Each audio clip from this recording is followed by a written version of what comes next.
민혁당, 민족민주혁명당 제2화를 시작하도록 하겠습니다. 네, 반갑습니다. 네. 민족민주혁명당, 줄여서 민혁당은 1992년도에 결성을 하게 됩니다.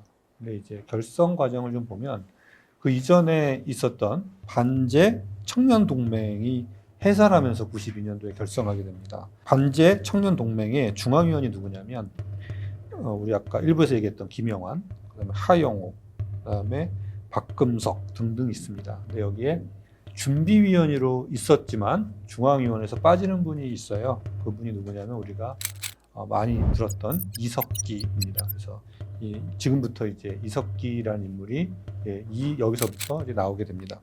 자, 그래서 이렇게 시작된 반제 청년 동맹이 해산되면서 민족민주혁명당을 만들게 됩니다. 그래서 하영옥, 김영환, 그다음에 박준, 동그라미, 박모 씨라고 이제 알려져 있죠. 이 세 분이 이제 민혁당의 중앙위원을 맡게 됩니다. 김영환과 연락책인 조유식은 91년도에 북한에 가서 이제 입당을 하게 됩니다. 김영환 같은 경우 입당을 해서 관악산 1호라는 호칭을 받게 되고 그런 과정에서 이제 민혁당은 92년도에 딱 자리 잡게 됩니다. 그래서 이런 과정에서 이제 성립되는데 문제는 반제 청년 동맹의 준비위원이 아니었던 김영환이 어떻게 반제 청년 동맹의 중앙위원으로 올라가게 되고 그 다음에 민족민주혁명당, 민혁당의 중앙위원 또 총책임자가 될 수 있었는가? 이거의 핵심은 뭐냐면 91년도에 입북입니다. 월북해서 김일성을 면담하고 내려와서 반제 청년 동맹의 총책이 되고 그에 이어서 민혁당의 총책이 됩니다. 하지만 김영환 이후에 김영환의 전향에 결정적 계기가 된 것 역시 91년도 월북에서부터 그 기원을 찾아볼 수가 있습니다. 그래서 민족민주혁명당은 이렇게 쭉 진행되다가 99년도에 아주 우연한 사건으로부터 시작돼서 공안에 의해서 공안 사건으로 정리되고 이후에 조각조각 나눠지게 되고 이후에 정당사에 엄청난 좌우를 가리지 않는 엄청난 영향력을 행사하는 계기가 됩니다. 이 과정을 하나씩 한번 살펴보도록 하겠습니다. 여기서 이제 또 하나 분명해야 될 건 이 김영환 씨가 뉴라이트의 그 김영환 씨 맞습니다. 네. 그러니까는 지금은 찐 보수 인사로 사람들 사이에서 인식이 되고 있다는 것도 판타스틱한 얘기지. 이명박 정부 탄생에 혁혁한 공로를 세웠다. 이것 또한. 자, 저는 여기 이런 의문을 가지고 있었거든요. 민수장님께 한번 여쭤보고 싶은데 92년에 결성돼가지고 99년에 본격적으로 이제 해체가 되게 되는데 대부분 이제 조직들을 보면 1년, 2년 안에 거의 다 검거되거나 조직이 붕괴되고 이런 사건을 거치는데 유독 민혁당만 이렇게 오랜 기간 활동하게 되고 나중에 검거 과정에서도 우리가 볼 수 있겠지만 공안 당국에서 전혀 눈치채고 있지 못하는 상황이 계속 유지됩니다. 그런 이유가 어디에 있다고 보십니까? 6월 이전의 학생운동은 매우 과격했죠. 과격한 것을 실현하기 위한 일련의 조직들을 만드는데 그게 이제 혁명조직, 지하조직 이런 거죠.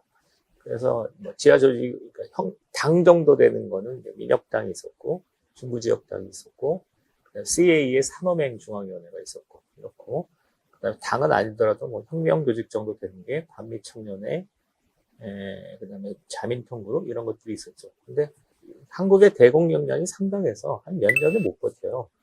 왜 그러냐면 활동을 하는 게 본성이니까 활동을 하게 되면 여러 가지 자취가 남고 그걸 추적하다 보면 고물이 고물이라서 밝혀지게 되는 건데 민혁당이 좀 오랫동안 버틴 거는 김영환이 북에 갔다가 실망을 하고 내려와서 활동을 안 한 거죠. 민혁당이 활동을 했으면 지금보다 세가 더 컸을 겁니다. 활동을 안 하고 그렇기 때문에 상당히 오랜 기간 밝혀지지 않은 상태에 있었죠. 그러면 그 민혁당이 총책인 김영환이 이미 북한에 갔다 오고 민혁당을 만드는 그 순간부터 일정하게 마음 한구석에는 회의하고 있는 그런 과정이었다고 보시는 지금 건가요? 그러니까 주사파를 두 가지로 구분하면 좋겠는데 하나는 주체 사상이 옳아서 북한에 동조하는 주사파가 있고요. 그러니까 북한에 동조해서 주체 사상을 믿는 그룹이 있어요. 이게 좀 다릅니다. 어떨 때 극명하게 드러났냐면 북한의 김정은 체제로의 변화가 있었을 때 북한의 주체 사상을 어떤 형태든지 긍정을 했는데 김정은 체제가 들어섰잖아요. 그러면 김정은 체제는 아닌 거죠. 충성해야 될 이유가 없는 거죠. 그러니까 나는 주사파인 거죠, 계속. 그 대표적인 게 황장엽하고 김영환이에요. 황정환은 주사를 믿었는데 북한에 갔더니 주사가 아닌 거예요, 김정일이. 그러니까 북한 체제는 싫지만 나는 여전히 주사파인 거죠. 근데 이게 안 믿겨질 수 있는데 하여튼 그런 지금 성향이죠. 그 다음에 반면에 북한을 추종해서 주사파가 된 사람은 김정은 체제가 들어서도 주체가 북한이니까 여전히 믿는 거죠. 이게 달랐던 거죠. 이것이 그 일반인들이 볼 때는 아무것도 아닌 것 같아도 네. 돕긴 객긴이지만 네. 주사파의 사상적 편력을 다루는 데 있어서는 매우 중요합니다. 사실 저도 그런 것 같습니다. 그런 것 같다는 건 전자, 후자. 저는 전자가 같습니다. 네. 그러니까 제가 왜 주사파가 된 경로에 결정적인 미친 거는 한민전 문서였어요.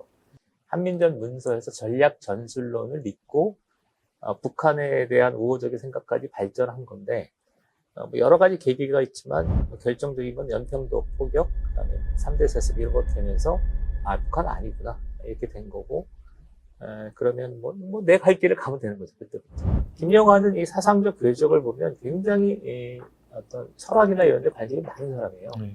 북한에 갔더니 이제 김일성을 만났는데 아까 그 권력 관계 있지 않습니까?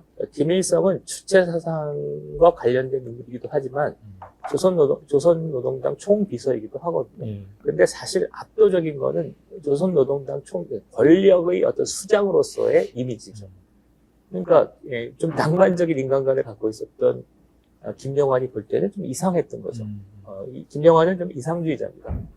그러니까 여기서 반감을 갖고 돌아왔고 그러면서 북한 민주화론, 뉴라이트론을 받아들이면서 생각을 바꾼 거고 최근에 김영환 쪽 사람들하고 얘기를 해보면 자기는 여전히 혁명가라고 그러더라고요. 깜짝 놀랐어요. 여전히 이상적인 어떤 사회를 하기 위해서 싸우고 있다라고 얘기를 해서 연구 대상입니다, 여기도. 자, 그런데 이런 민혁당이 정말 코미디 같은 사건에 의해서 발목이 잡힙니다. 부부 간첩이 북한에서 내려옵니다. 근데 이거를 저는 이 자료를 보고 이게 정말 사실인가? 이런 의구심이 들 정도였어요. 레오쌤 지금부터 이 또 코미디를 심각해졌어. 받아들일 표정 또 준비를 나왔어. 하셔야 됩니다. 그냥 되게 웃겨요. 그냥 웃깁니다, 얘기. 남한 부부가 올라갔다 내려온 게 아니, 아니고 아니야. 거기서 태어난 부부가 출생이 본사에서 오신 근데 분들이 진짜 네. 부부가 아니고 부부를 위장한 거 아니야? 난 최근에 보니까 자료에는 부부로 돼 있더라고요. 예. 본사에서 내려왔 내려왔죠. 네네. 내려와가지고 울산에 내려가서 이제 포섭을 하려고 이제 내려옵니다. 그래서 울산 지역에 이제 민주운동 하는 분들을 만나기 시작을 합니다. 근데 뭐라고 소개하냐면 본인을 김영환의 지시로 만나러 왔다 이렇게 얘기를 합니다. 그래서 그런 얘기를 들었던 사람이 이게 뭔 소리냐 그래가지고 안기부가 나를 잡아넣으려고 하는 이런 뭔가 공작을 하고 있다라고 생각을 해가지고 신고를 합니다. 그래가지고 이 두 사람이 잡혀요. 잠시만요. 그 본사 출신이 진짜 내려와서 네. 연락을 했는데 본사에서 온 게 아니고 그 안기부가. 지점장의 얘기로 왔다라고 했는데 이 사람은 나한테 지금 함정 파놓는 건가? 맞아요. 네. 그래가지고 이 사람을 신고를 했다고요? 응. 그러니까 김영환의 소개로 왔다. 난 그리고 걸렸다고요? 북에서 와서 통일 사업을 같이 하자라고 제안을 했는데 신고를 해버립니다. 그래서 잡혀요. 그래서 아마 그 부인 되시는 분은 앰플을 먹고 아마 사망을 하게 되고 남편 되는 분을 계속 조사를 합니다. 근데 이 사람들의 가지고 왔던 임무 중에 하나가 뭐냐면 우리 그 옥수수 있죠. 슈퍼 옥수수. 그 슈퍼 옥수수 종자를 또 가져가는 게 또 하나의 임무였어요. 이분들이 남한에 내려온 이유 중에 하나가. 그러니까 이렇게 되게 코믹하니까 이게 우리가 영화의 소재로도 쓰여지거든요.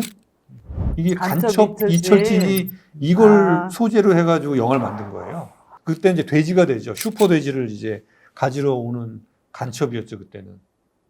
그 실제 얘기. 예, 그러니까요. 실제가 모티브죠. 예, 실제 얘기가 아니라 실제 일을 이제 각색해서 예. 희화화한 거죠. 대박이다. 대박이다. 그래서 이제 이분을 이제 남편이 이제 연행됐을 거 아니에요, 안기부에. 그래서 조사를 하다 보니까, 이 간첩이 진술한 내용이 뭐냐면, 90년대 초반에 남쪽 청년 2명이 북한에 왔다 내려갔다. 라는 진술을 하게 됩니다. 그러니까 이때만 해도 안기부에서 이 사실을, 김영환과 조유식의 입국 사실을 전혀 모르고 있었던 거예요. 단, 지금 이 진술에 의해서 2명이 북한에 갔다가 왔다라는 사실만 아는 거지 누구인지는 안기부에서 이 상태까지 아직 모르는 상황이었던 거예요. 그리고 나서 다음에 어떤 일이 발생하냐면 그때 이미 97년, 98년이니까 이미 김영환 씨는 전향의 생각을 하고 있었단 말이에요. 좀 글도 막 그런 유의 글들을 투고도 하고 기고도 하고 있었고 그때 이미 중앙위원 3사람이 투표를 해서 민혁당을 정리하자, 해산하자라고 결정을 합니다. 그걸 반대했던 사람은 하용옥이었고요. 그래서 북한에서 간첩이 내려와서 하용옥을 만나서 하용옥을 통해서 민혁당을 재건한다라고 결정을 하고 하용옥에게 광명성 1호라는 원래는 제가 알기로는 관악산 2호였는데 그거는 이제 김영환이 관악산 1호, 하용옥이 관악산 2호였는데 김영환이 소위 말해서 변절을 했다고 보는 거고 하용옥은 새로운 이름을 지어준 거죠. 광명성 1호. 광명은 뭐냐면 김정일의 아호예요. 어렸을 때 아호였다고요.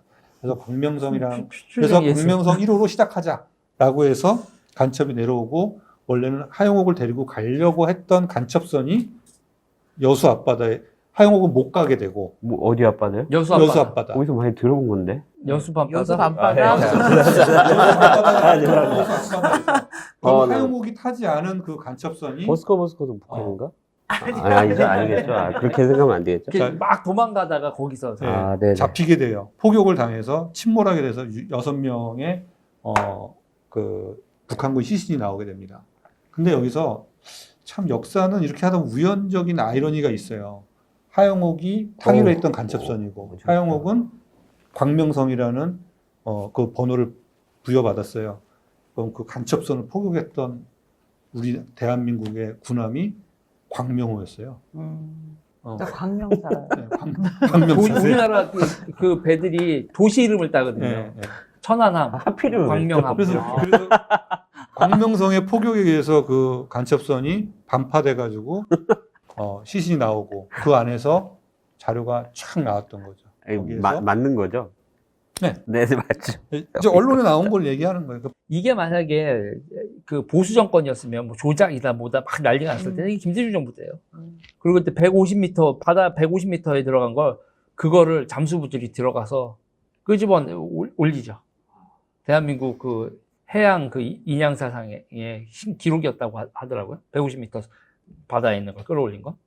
그래서 김영환의 연락처부터 해가지고 민혁단 관계된 자료가 그 간첩선에서 대량 나오게 됩니다. 그래서 결국에 안기부는 전체적인 그림을 이제 그릴 수 있게 되는 거죠. 네. 그래서 이게 민혁당 사건의 결정적인 근거와 자료가 되는 사건이 이제 2개의 사건이 벌어지게 되는 거죠. 네. 근데 김형환? 김영환. 영환? 지금 뭐 활동하고 계신다고 했죠? 어떻게 활동을? 그럼 이제 그거를 더 얘기를 하면은 반잠수정에 폭파되고 안기부의 본격적인 수사가 진행될 때 김영환은 그때 당시에 중국에 있었습니다. 중국에 있었고 김영환은 자수의사를 밝혔습니다. 그래서 그때 조선일보에 계셨던 조갑재, 그 다음에 대통령 비서실장의 신원보증으로 귀국하게 됩니다. 그래서 수사에 적극 협조하게 돼요. 그리고 김영환 씨랑 같이 평양에 갔다 왔던 조유식 씨 같은 경우도 협조하고 자수를 하게 됩니다. 그 다음에 3명의 중앙위원 중에 이름이 밝혀지지 않은 박모 씨라고 되어 있는 분. 이분은 그때 당시에 변호사의 사법고시 보고 변호사로 합격해서 변호사로 활동하고 있었던 것 같아요. 그래서 실질적으로 이미 해산 결정을 했었기 때문에 김영한 이쪽 사람들은 이미 다 활동을 하지 않고 있는 상황이었던 것 같아요. 그래서 수사에 적극 협조하고 이분들은 대부분 다 공소 보류라는 처분을 받게 됩니다. 반면 하영옥 씨 같은 경우는 이제 전향하지 않고 계속 이제 수사 받게 되고 아마 제가 가지고 있는 기록에는 아마 징역 8년인가 이렇게 받는 걸로 나옵니다. 저는 이제 요게 이런 것들을 옛날부터 알고 있었어요. 한 20년 전에. 네. 왜 그랬냐면 2000년에 6.15 공동선언이 있고 나서 안기부가 문서를 개방한 적이 있어요. 네네네. 나는 굉장히 호기심이 많았던 사람이라 안기부에 들어가서 별로그 자료를 다 봤어요. 그 중에 이제 이런 자료들을 다 봤고 사실 이런 자료가 하여튼 내가 활동하는데 많은 영향을 미친 것 같고 몇 가지 쟁점을 얘기한다면 주체 사상을 믿고 북한을 포섭된 거하고 북한을 중심에 두고 주체 사상을 믿는 계통이 좀 달라요. 이게 하나고 두 번째는 우리가 주사하고 북한 뭐 이런 얘기를 하지만 막상 북한 사람들이 우리한테 접근해 왔을 때는 좀 달라요. 태도가 굉장히 달라요. 네. 왜냐하면은 북한을 추장하는 건 별로 징역 안 살거든요. 근데 북한을 하고 만나서 걔네들이 괜히 만나자는 건 아닙니다. 만나서 뭘 하면 형량이 세지기 때문에 겁이 나는 거죠. 그래서 그걸 살펴보면 일단은 윤택님이 내려옵니다. 이 김영환을 만나러 가니까 다이렉트를 대담하게 내려옵니다. 그 다음에 92년에 또 누가 내려오냐면은 이름이 생각이 안 나고 그 다음에 황인호를 만나죠. 그리고 이선실이 내려와서 김낙중을 만나고 이런 몇 개 선이 있어요. 그러니까 이 사람들이 있는데 90년대 중반이 되면 이게 어떻게 바뀌냐면은 북한이 내려왔는데 김동식의 수기가 있어요. 사람이 만나주질 않아. 주사파들이. 겁나니까. 그러니까 90년도가 되면 체제 경쟁이 사실은 많이 기울었기 때문에 이 사람들이 다 먹고 살만한 거예요. 다 변호사 되고 막 이런 상황이야. 근데 북한 애들이 나와서 혁명하자 그러면 또 귀찮잖아. 귀찮고 좀 무서우니까 안 만나요. 그래서 여기에 그 만나러 내려온 사람이 정말로 유명한 사람들 많이 있는데 김동식의 책 제목이 뭐냐면 아무도 신고하지 않았다. 그러니까 이게 뭐냐면은 신고하면 걸리니까. 나 같은 주사파 입장에서 이걸 봐야 되는데 주사파라고 해서 한국에서 이렇게 뭐 장기 징역을 살고 이런 거 아니거든요. 3년, 뭐 2년 살고 나오면 나와요. 근데 한국은 주사파였다 그래서 무슨 사는데 먹고 사는데 아무 지장도 없어. 변호사도 되고, 그 다음에 뭐, 학원 강사도 돼. 그런데 북한 사람이 와서 혁명하자고 내려오면 이게 골치 아픈 거예요. 그러니까 아예 안 만난 거야. 근데 그렇다고 신고도 안 해. 이 상태예요, 지금. 한국의 신고하면 괜히 예? 엮이니까. 그 불고지죄가 있잖아요. 전화해서, 네. 저 방금 북한 사람 만났어요. 그러면, 네, 다 그러셨어요. 신고를 이거 해야 안 돼요, 하잖아요. 원래. 그러니까 신고 신고를 안 하면 해서 그것도 법이 네. 그러니까 보낼 만큼 배반한 게 아니야. 그러니까 신념적으로는 동지니까 신고는 안 해요. 근데 그 이제 마음에 그런 거잖아. 막상 내가 만나가지고 하면 내가 감옥을 가고 지금 가지고 있는 집안들이 다 깨지니까 만나지도 않고 신고도 하지 않고 마치 그 일이 없었던 것처럼 지나가는 게 그 사람들이 생각하기엔 배신도 하지 않고 가장 안전한 거지. 일러스면 여기서 포인트가 그런 사람들이 국회의원하고 장관하고 있어. 지금 그게 95년도 일이란 말이에요. 근데 95년도에 벌써 이미 그랬다는 거죠. 갑자기 화나네. 여기 제가 지금 가지고 있는 기사에 그 7분이 여기 나와요. 그냥 불러드릴게요. 네. 이제 95년 당시에 이 사람들의 신분입니다. 이거. 허인혜, 국민회의 당무위원, 함은경, 자주평화통일 민족회의 조직부장, 그 다음에 이인영, 전대협 동부회장, 우상호, 청년정보문화센터 소장, 황광우 전 민중당 지구당 위원장, 정동연 광주 전남연합, 고은 이렇게 만납니다. 근데 이 중에 황광우, 정동연, 고은 이렇게 세 분은 관계당국에 신고를 합니다. 나머지 분들은 허인혜, 함은경, 이인영, 우상호 이 네 사람은 신고하지 않죠. 그래서 아마 불구지죄로 문제가 됐었던 걸로 알고 있습니다. 그때 당시에. 이게 최근에 그 이인영 통일부 장관 청문회 할 때 태영호가 그 책을 딱 들먹이면서 하더라고요. 옛날 생각이 나. 그래서 지금의 그 주사파의 상태가 좀 그런 상태예요. 북한이 막상 뭐 하자 그러면 무서워. 이석기처럼 실제 뭘 하려고 하는 애들은 약간 좀 그렇고. 이제 뭐, 근데 반면에, 이거를 신고하지 않는 상태가 지금 약간 이중적인 상태고, 세 번째 굉장히 기억이 나는 거는 98년 감옥에 갔을 때 누굴 봤냐면, 90년도에 이제 대남 공작원들이 많이 내려와요. 이게 어떤 게 있었냐면, 최정남 강현정이 있었고, 김동식이 있었고, 90년대 초반에 윤택님 이렇게 쭉쭉 있었고, 그 다음에 또 기억나는 게, 그 사건 때 고영복 교수, 심정웅, 심정웅, 그 아까 얘기했던 부부 간첩단 사건의 그 진술에 의해서 고정 간첩 사건이 이제 발생하게 되죠. 그 다음에 세 번째 무하마드 깐스 교수인데, 깐수 교수요. 그분들을 내가 왜 특별히 기억나냐면 감옥에 같이 있었어. 동기분이시네. 이거 깜빵도 되게 많아요. 룸메이트들이 대단하시네. 그런데 그게 왜 그 기억이 나냐면은 면회를 할 때는 딱 독박인데 면회를 할 때 면회에서는 같이 써. 그래서 모여 있어요? 그러니까 면허 대기할 때 같이 모여 있어. 그래서 부르면 이제 간다고. 그러니까 이거를 1대1로 개호를 해야 되는데 그게 어려우니까 일단 이렇게 방에서 불러내가지고 여기다 가둬놨다가 면회하고 다시 가는 거야.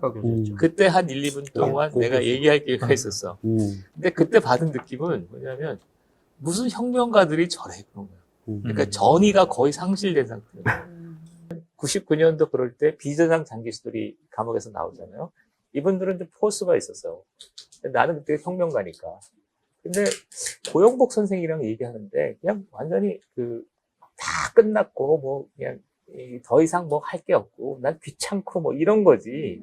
뭐 이런 게 전혀 아니었어. 그러니까 90년대 후반에 그 대남 공작원들이 그러니까 어떻게 되냐면 대부분 다 전향하는 거예요. 그러니까 못 버텨. 그러니까 김동식 선생도 김동식도 전향하고 다 전향해서 한 거지. 그리고 또 하여튼 90년대 중후반이 그런 상태였어요. 전 이 사건이 언론 보도에 나오기 한 달 전쯤에 알고 있었어요. 어떤 사건이요? 뭐 지금 이렇게 고영복 선생이라든지 이게 왜 알았냐면 제가 대학원 다녔거든요. 근데 안기부 요원하고 같은 수업을 들었어요. 외대가 안기부 바로 옆에 있어가지고 영수학과에서 그때 그래가지고 한 달 있으면 근데 이제 문제 그때 대선이었다고. 대선이었는데 그러니까 나는 그때 뭐를 들었냐면 김대중 연맥이를 하고 저러나 보다. 이렇게밖에 안 보이는 거야. 그런데 그러면서 나오는데 그러고 진짜 그 수업 시간에 얘기 들었던 게 나중에 뉴스로 나오니까 되게 신기했었어요. 그러고 이제 군대 가서 재밌었었죠. 그러니까 이 일이 벌어졌던 게 나 군대 갔을 때거든. 잠수정이나 이런 게. 그래서 제가 지금 대학원 다니고 늦게 가가지고 그래서 나는 뭐 휴가 많이 나오고 내가 아무것도 모르는데 그냥 몇 개 얘기했다고 불려 다니고 포상휴가 받고. 우리가 엮이네, 갑자기. 나쁜 놈이라니까. 그러니까 나는 배신자. 그런 영화를 안 봤는데, 뭐, 간첩 이철지? 네네. 그 다음에 김수현이 나오는 영화도 그 있잖아. 뭐야? 우아하게인가? 아니요. 은밀하게 유학. 은밀하게. 네네네. 맞아. 극장에서 봤어요. 거기 그려지는 간첩의 그 모티브가 이게 아주 뭐 완전 떨어져 있는 게 아니라 그 생계형 간첩이잖아요. 북한에서 공작품도 안 내려오고 그다음에 접선도 안 되고 그래서 어쩔 수 없이 이제 간첩은 하고 대기는 하고 있지만 뭐 먹고 살 길이 없고 뭐 이런 상황들이 그려지잖아요. 그리고 이제 간첩 이철진 같은 경우는 그 굉장히 코믹스러운 제가 코믹 영화로 알고 있었어요. 코믹 영화였죠. 그러니까 이렇게 취급될 정도로 좀 허무맹랑한 일들이 이제 바로 발생하는 일련의 그 사건들이 있었죠. 얼마나 코미디 같은 일이 많냐면 부산대에서는 총학생 회장 선거에서 NL이 졌다고 그 후보가 자살한다니까요. 그거는 같은 NL로서 좀 심각한데. 그렇게까지 했어? 부끄러워. 그리고 원래 그랬어? 더 웃긴 건 이게 그냥 일상적인 거 이건 좀 민경 선생님이 더 잘 아시겠지만 그 간첩으로 와서 이제 계속 사셨던 분들 있잖아요. 나이 먹고 치매 걸리잖아요. 그러면 이게 우리 세대 애 중에서 그 병수 발하는 애들도 있어요. 맞아요. 많아요. 네. 그 저기 비전형 장기수 얘기가. 결국에는 우리나라가 잘 먹고 잘 살기 시작하면서 뭔가 혁명이라는 그 혁명이 점점 흐릿해져가네요. 90년대 한국에서 혁명이라는 얘기를 하는 건 매우 이상한 일이 돼버린 진짜로 거예요. 아이러니하네. 그래서 그거를 모든 사람들이 다 느끼는 거잖아. 심지어 대남 공작원이 볼 때도 이거 장난 아니거든. 그러니까 아니 그 사람들이 그 최정남 강현정 할 때 강현정이 앰플 먹고 죽는다고. 네, 독약 먹고 죽어요. 다 살았는데 내가 70년대 받은 교육은 그거였다고. 아니, 견결하게 적들의 심장에 들어가면 안 되잖아. 그러니까 소장님 독약 혀 깨무는 연습하고 그랬잖아. 나 혀깨무는 연습했어. 야, 근데 그것도 혀 깨무는 거잖아. 독약을 먹진 않잖아. 죽진 않는다 근데 이거야. 독약을 먹는 게 나을 것 같아. 혀를 깨무는 것보다. 좀 아프게 무진장 아프더라. 조금만 깨물었는데도 엄청나게 아프더라. 그러니까 이제 거기서 보면 이게 그 황인호 중부지역당 사건의 황인호도 마찬가지고 김영환도 마찬가지고 일단 실제로 북한에 올라갔다 왔던 사람들은 정말 회의를 많이 하게 되는 것 같아요. 그리고 이제 뭐 남북 교류로 뭐 예를 들어서 뭐 금강산을 간다거나 평양 관광을 하고 오는 게 아니라 정말 핵심 지도부를 만나고 온 사람들 같은 경우에는 정말 회의를 하는 것 같아요. 황인호 씨도 그랬고 김영환 씨도 그랬고 그 다음에 이제 내려왔던 간첩들의 행동을 보면 너무 현실을 모르고 그 사람들의 현실을 모르고 근데 남한에는 이들과 동조하고 있는 혹은 동조했던 이런 층이 아직도 많이 남아있고 한쪽에서는 우리가 이전에 다뤘던 사건들과 관련되어 있었던 명백한 증거가 있는 간첩 행위를 한 사람들이 모여있는 정당이 아직도 존재하고 있고 뭐 이런 상황이라는 거죠. 남한의 현실을 보면 그 다음에 아까 얘기했던 이제 서울시장 후보로 나가려고 하시는 분도 여기 지금 계시고 통일부 장관으로 뭐 감옥 가신 분도 계시지만 이런 상황이라는 거죠. 근데 이제 우리 때는 워낙 우리는 이제 90년대 초반에는 한청년이 모이면 10만, 뭐 7만, 8만 기본이었기 때문에 사실은 그냥 개나 소나 다 뭐 주체 사상을 받아들였든 안 받아들였든 운동권이 너무 많았어요. 우리는 원래 오후 수업은 안 받는 건 줄 알았어요. 오전에 수업 끝나면 가방 들고 신촌이나 서울대 가서 데모하는 게 그냥 대학생들의 일상적인 일상인 줄 알았을 정도니까. 근데 이제 그 어느 순간부터 이제 학생운동이 쪼그라들고 사회를 똑바로 보기 시작하고 그러면서 되게 많이 괴리되거든요. 현실하고 괴리되면서 저는 이제 막 지금 예전처럼 그런 막 민혁당 이런 것처럼 선들이 지금 많이 남아있을 거라는 생각은 별로 안 드는데 어떤 게 있냐면 이제 북한을 보면서 제가 금강산을 갔다 왔어요. 아직 주체사상에서 이제 깨어나지 못했을 때. 갔다 오는데 이제 되게 낙후해요. 금강산은 사실은 얼마나 관광지니까 잘 해놨겠어. 근데 금강산은 괜찮아. 근데 거기 들어가는 길이 굉장히 농촌도 그냥 60년대 새마을운동 때나 볼만한 그런 농촌의 풍경이 있는데 그런 거를 보면서 내가 무슨 생각을 했냐면 미친 거지. 이제 저를 보내시는 분들도 쟤 저러다 안 내려오는 거 아니야 이러면서 보내시긴 했거든요. 근데 이제 내가 무슨 생각을 했냐면 이렇게 가난하고 비루하게 살지언정 저렇게 자존감 있게 민족의 운명을 개척하는 이 사람들이 너무 아름답다 이런 생각을 하고 내려온 거예요. 근데 지금 생각해 보면 근데 그래서 그러면 너는 민족의 운명을 개척하기 위해서 가난하게 살아라 그러면 난 못 살지 이제는. 그렇게는 못 살죠. 근데 제가 보기에는 그런 생각과 잔재가 많이 남아 있는 거예요, 운동권들한테. 그래서 지금 정치를 하시면서도 도시 재생을 한다든지 옥탑방에 가시는 이런 뭐 임대 아파트를 가라 이런 게 가난하고 비루하더라도 외세와 자본의 압력에 굴하지 말고 우리가 이 자본주의 세계에서 인간적 이 천박한 도시 서울을 깨고 정말 이 자존감 높은 존엄감 높은 도시를 만들자 뭐 이런 사실 냄새를 너무 많이 맡는 거죠. 그럼 그런 분들 우리 세금 안 받았으면 좋겠어요. 월급 받지 말고 배고프게 하시면. 그러면 안 돼요. 자녀들 미국 유학비가 얼마나 비싼데. 그래서 나는 어떤 생각이냐면 여전히 그 생각을 지키면서 정말 가난하고 그 지침대로 10년대로 사는 사람들은 입장이 다르더라도 존중하고 존경한다니까. 근데 그 생각은 있어. 그리고 그런 사회를 지상낙원이라고 생각하는 고난의 행군을 하는 그런 사회를 만들고 싶어. 근데 나는 미국식 자본주의에 물들어서 막 잘 먹고 잘 살고 싶어. 그런 게 제일 이제 역겨운 거죠. 사실은 당신하고 나하고가 아직 주사파에 가까워. 나 쟤네들은 아니야? 여기서 또 삑사리가 나. 치사하게 여기서 되게 소장님 아까 얘기했잖아요. 주체 사상을 이해하고 북한을 이제 좋아하게 됐는데 그런 사람들은 많이 전향했다. 여전히 주체 사상이지만 북한을 좋아하지 않는다 그랬잖아요. 그 소장님인 거잖아요. 나는 아니라니까. 뭐 주체 사상의 출발, 그다음에 뭐 막스 레닌주의 출발, 그것까지 그 출발의 동기 자체를까지 부정하거나 그 생각을 가지고 있는 사람들을 부정하고 싶은 생각은 저는 없어요. 근데 이제 문제는 그런 생각을 가지고 있다고 하더라도 그것이 어떤 합법적인 틀 안에서 뭐 그다음에 자기의 삶을 그렇게 산다.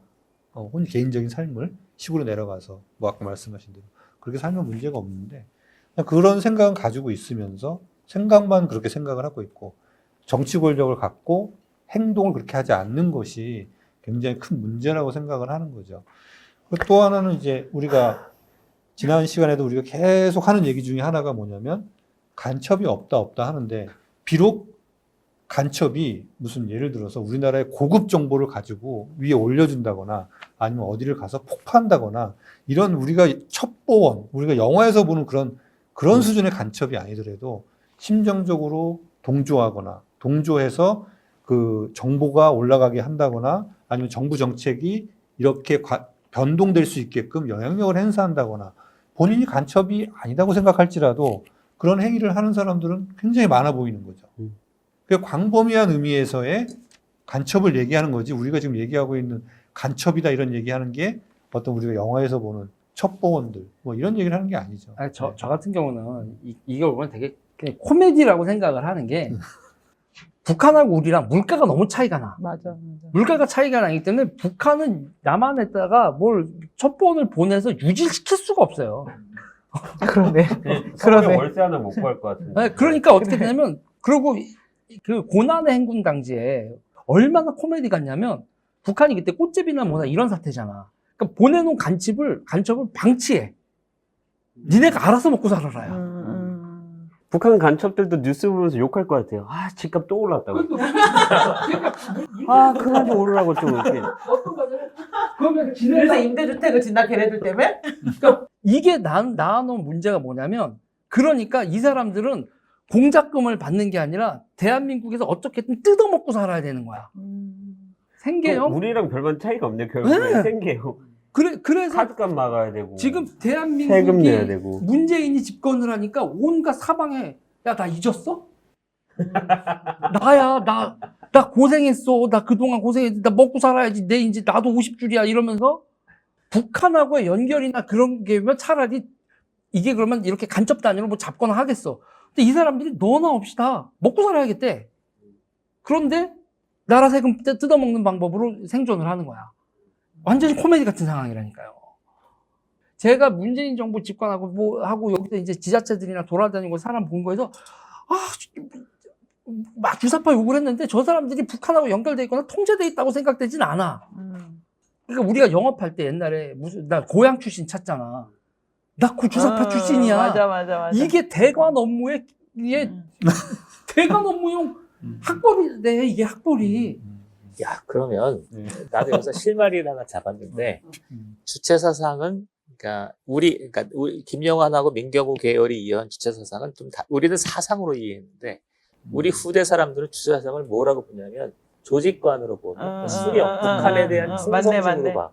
근데 얘네들이 90년대 초중반이 되면 막상 북한 공작원이 내려와서 어떻게 얘기하냐면 김일성 배지 보여주고 총 들이밀고 민족과 당과 수령을 위해서 최선을 다하다 이러면 우리 주사파들이 얼마나 동조할까 이걸 상당히 의구심이 지금 현재 그러니까 저는요 네. 북한에서 왔었던 지령 중에서 이들이 지금 지키고 있는 게 하나가 있다고 봐. 나만 뜯어먹고 살아라. 나만 뜯어먹고 니네 알아서 존립해라라는 거. 딴 거 모든 건 다 까먹었는데 그거 하나만 기억하고 있는 거 아닌가 근데 싶어. 진짜로 여전히 만약에 선이 있고 사상이 있고 학습을 한다면 저렇게 살 수는 없을 것 같아. 저렇게 부르주아에서도 완전 최첨단 부르주아로 저렇게 부도덕하게 5.18 룸사롱 가서 술을 먹는다든지 이런 식의 행동은 NHK. 우리 주사파의 진정한 NL의 입장에서는 용납할 수 없는 행동들을 아무렇지도 않게 하잖아. 그러니까 우리 여기서 이런 합의를 할 수 있을 것 같아. 과거의 주사파의 향취는 갖고 있는데 불안해. 향이 갖고 있는데 부르주아틱한 생활 수준에 물들어서 막상 선이 나타나면 그러니까 주체사상의 정수가 나타나면 아니 나 그런 건 안 해. 근데 경향적으로는 주사파의 문화를 갖고 있는 상태. 이거를 주사파라고 그래서 정의하면 그거를 정책으로 입안하려고 해. 그리고 여기서 더 웃긴 거는 이렇게 뜯어먹는다고 했잖아요. 그럼 일단은 내가 버티고 존립하지. 이게 아니라 뜯어먹다가 부동산 투기도 하고, 그 다음에, 이거 주식 장난도 쳐볼까? 그냥 생존하는 게 아니라 부자가 되고 싶어 한다고. 황당한 일이라니까? 약간 수보 있는 보이지 않는 그분도 삼성에 좀 돈 넣으셨을 것 같아요. 삼성전자에. 네, 삼성전자에 북한 간첩 좀 넣었다가. 지금 돈 가지고 장난치는 정도가, 아니, 이제 누구라고는 얘기 못하지만, 막 M&A 현장에 조폭들과 함께 등장하는 주사파가 있다니까? 그 사람이 북한하고 연결된 주사파겠냐고. 뜯어먹다가 어떻게 그냥 계속 발견하다가 그냥 대한민국에서 생계형. 이걸 뭐를 디벨로퍼가 된 거지. 적당한 말 하나 만들어 봐. 그런데 이런 난잡한 상황에 이거를 다 걷어먹이고 있다고, 이 문재인 정부는. 맞네. 민혁당이 공중분해됐잖아요. 그러면서 이제 쪼개지기 시작해요. 뭐냐면 3명의 중앙위원이 있는데 2명은 해산하기로 했고 해산 결정을 했죠. 그럼 이 2명 중에 김영환의 하부 조직에 있었던 위원회가 전북위원회입니다. 전북총리. 네, 전북총련, 전북위원회. 전북위원회는 김영환과 함께 전향을 하게 되죠. 그게 사람 사랑. 뉴라이트가 되는 거예요. 그 허윤준 행정관. 허현준. 예. 박근혜의 가장 충신이라고 사람들이, 우파들이 막 하는 그 허윤준 행정관이 이런 맥락이지. 그러면은 전북 총련이 얘기했던 사람 사랑 학생회도 그런 맥락이 아니지. 사람 사랑이고 뉴라이트 사람 사랑이 있고 경기동부 사람 사랑이 따로 있을 거야 아마. 그러면 뉴라이트 사람 사랑이 전북 총련이잖아. 아, 그러면 그 사람 사랑이라는 말 자체에도 이미 그런 주체 거야. 사상자 냄새가 굉장히 짙잖아요. 그러니까 이거 사람 사랑에서 휴머니즘을 강조하는 게 황장엽, 김영환 대통령이고 수령관을 강조하는 게 김정일 대통령. 오케이. 그러니까 여러분, 그러니까 사람이 먼저다. 사람자 얘기 나오면 주사 냄새가 확 난다고 생각하시면 돼요. 맞아요. 도끼 개끼이래. 근데 저는 그 전까지만 하더라도 사람이 되게, 그렇게 약간 사람이 먼저다라는 게 되게 좋았거든요. 감성 충만하지.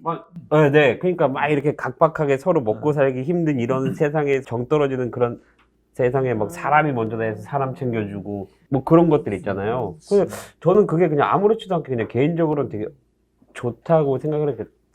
품성론 그게. 그래요? 예. 저도 모르게 지금 북한화. 그렇지.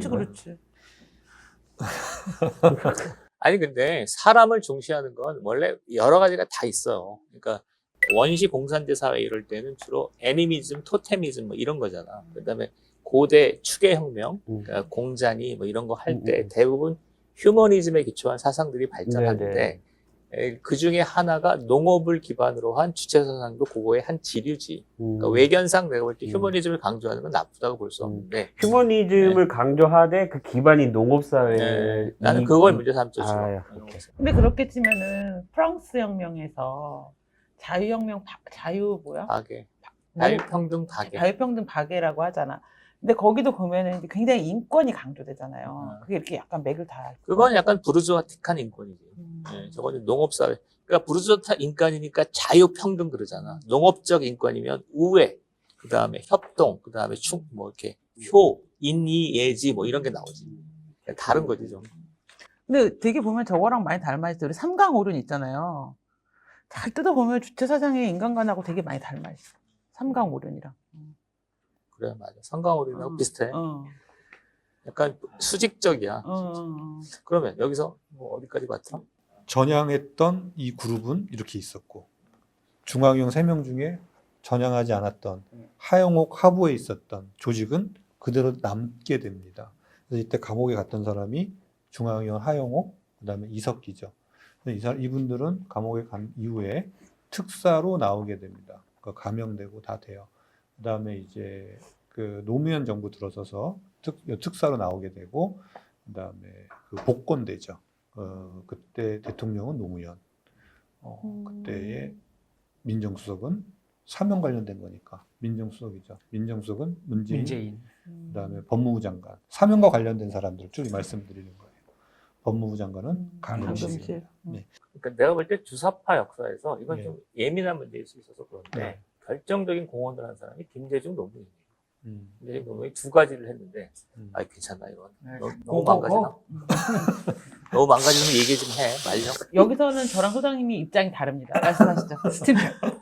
뭐고. 비겁하다, 비겁해. 나만 지금 망가지려고. 난 노무현 대통령 좋아했다니까. 그러니까 김대중 노무현이 그러니까 내가 볼 때 발탁해요. 그러니까 이인영이나 임종석을 발탁하잖아요. 그러니까 이인영이나 임종석보다 훨씬 뛰어난 학생운동 인자들이 얼마든지 있었어요. 그러니까 내가 기억하는 건 아까 함은경 선배나 그 다음에 이정우 선배. 이정우는 정말 신화 드라마틱한 리더였는데 그 사람들이 한 2, 3년간만 누가 끌어주는 사람이 없으면 정치계에 진입할 수 없어요. 그런데 그 시기를 다 놓친 거예요. 그래서 이인영, 임종석이 뛰어나서가 아니라 김대중이 무언가 후계 리더들을 이렇게 해야 되는 시기에 딱 그 자리에 있었던 거죠. 그러면서 대규모 발달, 운이 아주 좋은 사람들이죠. 두 번째는 너무 형을 조금씩 살았어. 이건 나도 그런데 예. 내가 재범 간첩이거든요. 7년 형을 받았는데 4년밖에 안 살았어. 이게 왜 중요하냐면은 4년 살면 재기가 가능해요. 이해가 돼요. 사회 3년 나가서, 살, 3년 살고 나오면 뭔가 뭘 할 수 있거든요. 변호사를 할 수도 있고 뭐 그래. 그런데 백태훈 같은 경우 92년에 들어가서 99년에 나오거든요. 7년 살아버리면 그거는 재기가 어려워. 뭐 이게 무슨 이렇게 하와이 가잖아요. 박노해도 그렇고. 그런데 대부분의 사람들이 훈장을 달고 정치권에 진출하기에는 적당한 형량만 살았어. 그게 문제야. 그래서 김대중 노무현이 주사파 역사에서 굉장히 중요한 거라고 생각해요.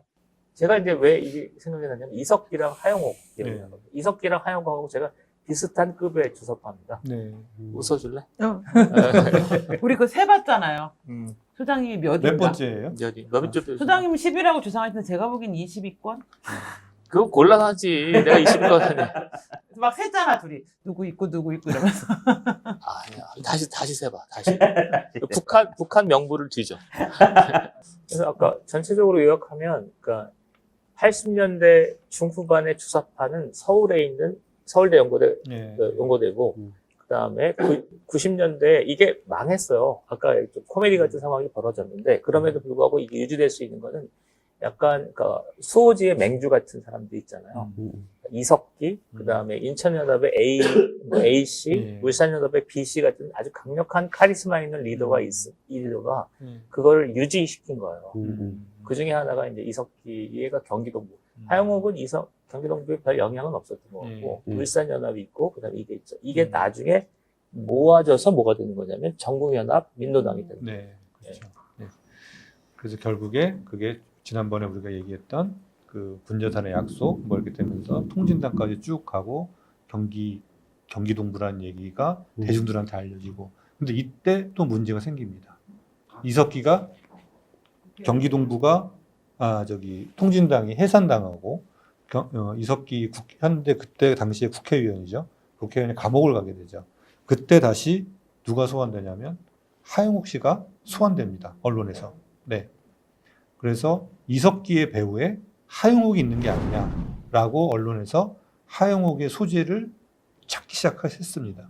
네, 근데 그거는 좀 애매한 구석이 있는 것 같아요. 그때 이미 하영옥은 모처에서 학원 강사를 하고 있었고, 그 다음에 신분이 일정 기간 경찰에 나의 위치를 알려줘야 되는 그런 상황이었던 걸로 알고 있어요. 그래서 뭐 언론에서 찾았는데 못 찾았다 이게 아니라 이미 정부에서는 알고 있었고, 그래서 이 부분은 좀 애매한 부분이 있는 것 같은데, 이거는 뭐 근데 지금 우리가 알 수 있는 일은 아니죠. 이석기 씨가 이제 국회의원이 되고 나서 네.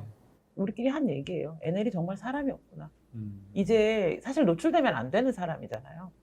이제 NL로 입장에서 보면 이제 언더 지하가 있고 네. 대중조직이 있잖아요. 그러니까 임종석 선배나 이제 이인영 씨 같은 경우는 대중조직 간부잖아요. 의장 출신들이잖아요. 노출시킨 간부들인데 사실은 이제 우리끼리 하는 말이 뭐가 있냐면 형식적으로 보좌하고 내용적으로 지도한다가 있어요. 그러니까 대중조직에 있는 간부들은 우리가 형식적으로 의장님이니까 보좌하지만 내용적으로는 우리가 더 이제 선배들이니까 지도한다. 그래서 형식적으로 보좌하고 내용적으로 지도한다. 이런 얘기가 있었는데, 그럼 내용적으로 지도하는 사람들이 더 급이 높을 거잖아요. 근데 그 사람들은 사실 제가 말씀드린 음지를 지향하는 사람들이잖아요. 밖으로 드러나지 않는데, 이석기 씨가 국회의원이 됐을 때 우리가 이제 정말 NL에 사람이 없나 보다. 저 사람이 드러날 정도. 혹은 저 사람이 욕망이 막 분출됐나? 뭐 이런 생각.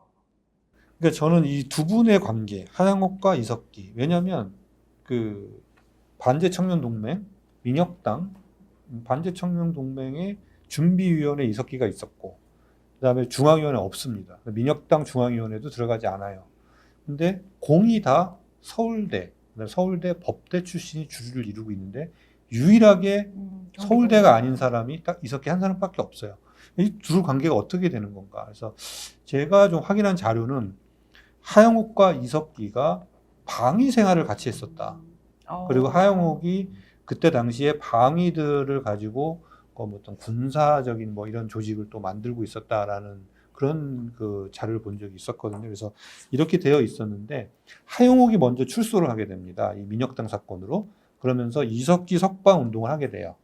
이석기 석방 운동을 하고 이석기가 이제 석방을 하고 그해 8월 석방했을 때 하영옥 씨 얼굴을 본 적이 없거든요.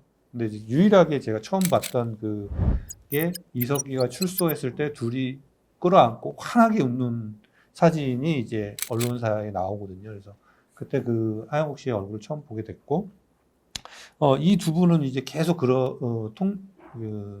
통진당 그때까지 계속 연결되어 있다라고 또 얘기가 나오고 했던 관계죠. 굉장히 오래된 관계인 거예요, 두 분은. 저는 또 제가 나름대로 증언을 할 게 있어요. 뭐냐면, 전 하영옥하고 이석기 할 때 제가 보는 관점에선 이건 저희 추론이에요. 이석기는 돈이 있었고, 하영옥은 돈이 없었어요.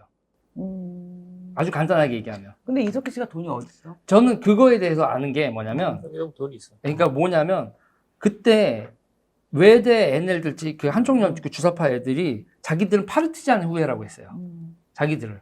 그러니까 다른 운동권들하고 다르대. 빨치산을 후에. 그러니까 자기네들이 성남 있죠. 성남에 빨치산들 있잖아요. 그 빨치산들의 후예지 다른 사람들은 운동권, 이렇게 학생 운동권의 맥락이고 자기네들은 빨치산의 맥락이라는 거야.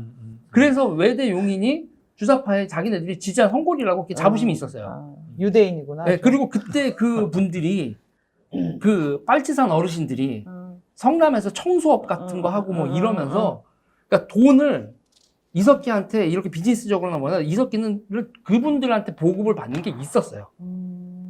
제가 그때 알기로는. 그러니까 하영옥과 그러니까 북한에서 공작금이나 뭐 이런 게 안, 그러니까 저는 계속 돈으로 위주로 보거든요. 이 주사파의 흐름을. 그럴 때 이석기가 조직을 만들고 뭐를 할 수 있는 물주의 역할을 충분히 할 수 있는 영향이 있었다. 그러니까 이석기나 그 하영옥을 직접 좀 봤거든요. 예. 그런 면에서 이게 맞을 거예요. 그러니까 80년대 5년 중반에 주사파는 어땠냐면 돈이 필요 없어요. 학생들이니까. 학교에서 다 물적 기반이 있는 거니까. 근데 90년대의 토착 맹주들은 돈이 없으면 올라가진 않아요. 그렇죠. 그런데 경기동부가 매우 유능하게 그 이권 사업을 했었죠. 근데 그게 약간 좀 안쓰러운 게 사회 하층민들의 업종이에요. 그 이석기의 보급 주쟁에 대한 과정을 보면 막 청소업체들, 성남 일대에서의 청소업체들, 뭐 건물 관리업, 그리고 이런 거, 우리 보면 이 벤트 있잖아요. 이런 거 청소하는 분들, 그리고 인쇄업체분들. 저도 좀 추적을 하다가, 저분들이구나. 그런데, 아니, 저렇게 가난하게 살면서 이석기한테 거의 11조예요.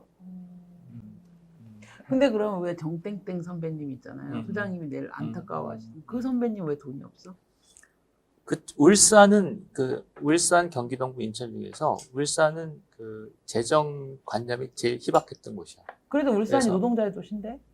아니 근데 울산 현대자동차, 현대중공업이 있어도 NL 정파 조직은 요거밖에 안 되는 거지. 이 친구들이 너무 일을 많이 해. 근데 재정 관념이 달랐던 것 같아. 이건 추론인데 경기동부는 지금 하층 사업에 대한 하고 인천은 또 인천대로 굉장히 잘해. 11조도 하고. 울산 선배들은 그런 얘기들을 잘 안 했어. 항상 돈에 쪼들렸어. 돈에 대한 개념. 청렴 결백 뭐 이런 상대적으로 있는 거지. 우리가 생각하는 진정한 NL. NL이네. 내가 볼 땐 난 울산 선배들을 제일 좋아했어. 제일 좀 NL스러워. 아니 좀 쪼잔해 이쪽 애들은.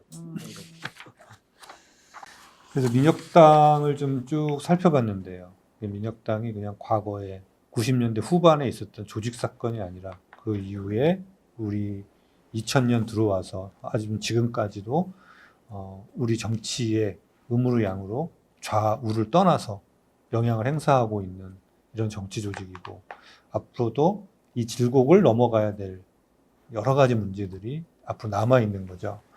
그래서 오늘 끝부분에 나왔던 경기 동부 얘기, 이석기 얘기, 그다음에 그래서 다음 시간에는 아마 통진당과 경기 동부에 관한 이야기를 한번 해볼까 합니다. 네.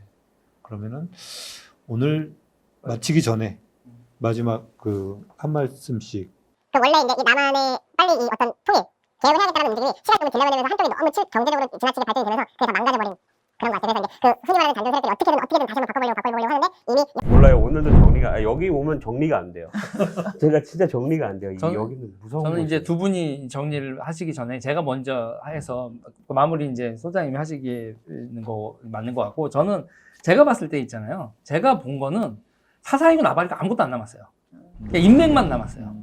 그리고 지금 현재 주사파들의 가장 큰 문제, 선거가 생업이에요. 이분들이 선거가 생업이고 선거의 결과물로 확 뜯어먹는 거 있잖아요. 아무 개념 없이 뜯어먹어요. 그게 이제 제일 문제고, 그리고 이제 아까 이제 뭐 김영한 선생님이나 뭐 여기 우리 선생님이나 이정우 뭐 이렇게 지금 뭐 구혜우 이런 분들 지금 주사파 에이스들 다 못 파거든요. 다 저장했어. 그러니까 아까 우상호 이인영 얘기 나왔잖아요. 우상호 이인영을 이해하려고 어떻게 하면 뭐냐면 김남국 김용민을 보면 돼. 그러니까 좀 모질한 애들을 국회의원 시켜. 너무 똑똑하면 안 돼. 자기 말 안 듣거든. 왜? 라고 자꾸 물어보거든. 질문만은 안 되는 거야. 사람들을. 그러니까는 김남국, 김용민의 미래가 우상호, 이인영이고 그들의 과거가 딱 그런 거야.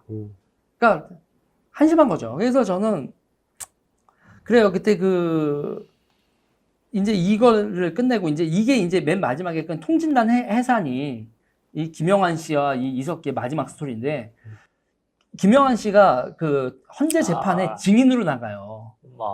증인으로 나가서 쟤네들 간첩 맞다고. 맞아. 그렇게 증인을 해요.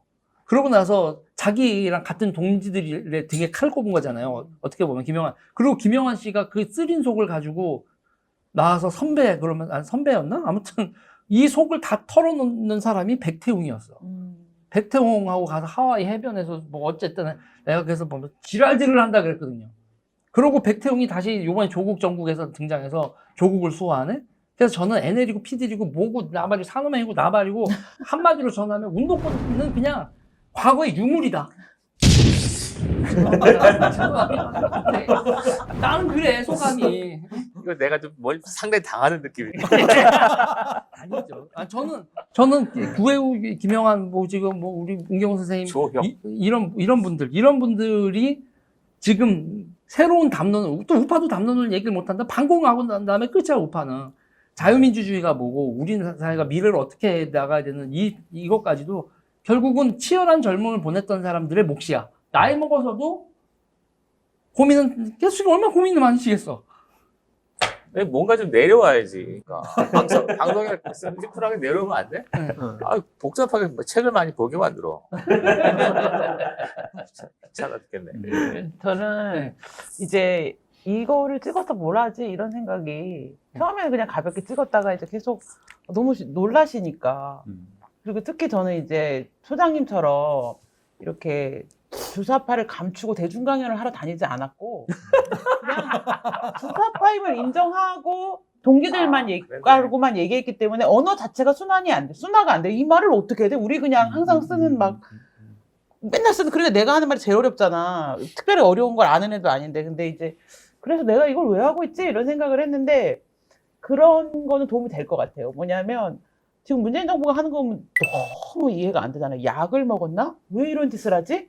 근데 근데 우린 너무 이해가 되거든요. 너무 애넬스럽다 이러면서 보거든요. 아유, 쟤네 아직도 저 버릇 못 버렸어 이러면서 보거든요. 그래서 이런 얘기들을 듣고 나면 아마 왜 저런 이상한 행동들을 하는지의 어떤 그런 정서적 기원, 그분들이 무슨 선이 있다고 생각하지 않아요. 선이 있으면 저렇게 지저분하게 못 살아요.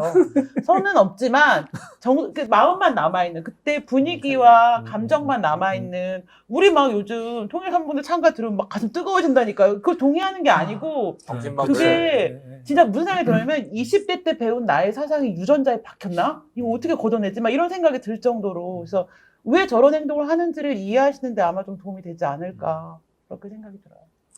저는 뭐 찍으면서 공부도 좀 했고, 공부가 좀 됐어요. 그래서 아까 이렇게 얘기를 하는 과정에서 김영환이 그러니까 이석기 그 재판장에서 진술을 하고 저는 우연히 또 하태경 의원이 그러니까 체포동의안을 낼 때 한 20분 정도 연설을 하더라고요. 근데 제가 그렇게 느껴서 그런 건지 약간 좀 비장해. 네, 그래서 우리는 항상 그것도 그렇고 하여튼 그 30년 정도 그러니까 청년들이 걸었던 어떤 사상적 또는 어떤 대중행동적 궤적들에 대해서 조금 더 충분히 이해할 필요가 있는 것 같아요. 이해하고 돌아볼 필요가 있는 것 같아요. 그래서 저는 오늘은 많이 배웠습니다. 이걸 이해 못하면 한국 정치, 현재 한국 정치를 이해를 못해요. 아, 그러네. 그런 것 같은데. 우리는 하나도 안 이상해. 저런 짓 할만하다 싶은데 사람들 되게 이상하게 생각해. 그래서 제가 민혁당을 뒤에 하려고 했던 이유가 앞에 거를 좀 한 다음에 민혁당을 해야 좀 정리가 될 것 같아서 시대 순으로 민혁당을 먼저 해야 되는데 통역당 다음에 뒤로 해야 될 것 같아서 이렇게 뒤로 빼놨었던 거고요. 저는 딱 한마디로 얘기하면 동질은 간데 없고 깃발만 나부끼는 게 아니라 깃발은 간데 없고 돈벌레들만 드글드글하다 지금. 네, 그렇게 생각을 합니다. 자, 오늘 대화는 여기까지 마무리를 하고요. 여러분들 시청하신 여러분들이 궁금하신 거, 건의하실 게 있으면 댓글로 많이들 남겨주시기 바랍니다. 또 영상 제작에 적극적으로 적극적으로 반영하도록 하겠습니다. 네, 감사합니다. 감사합니다.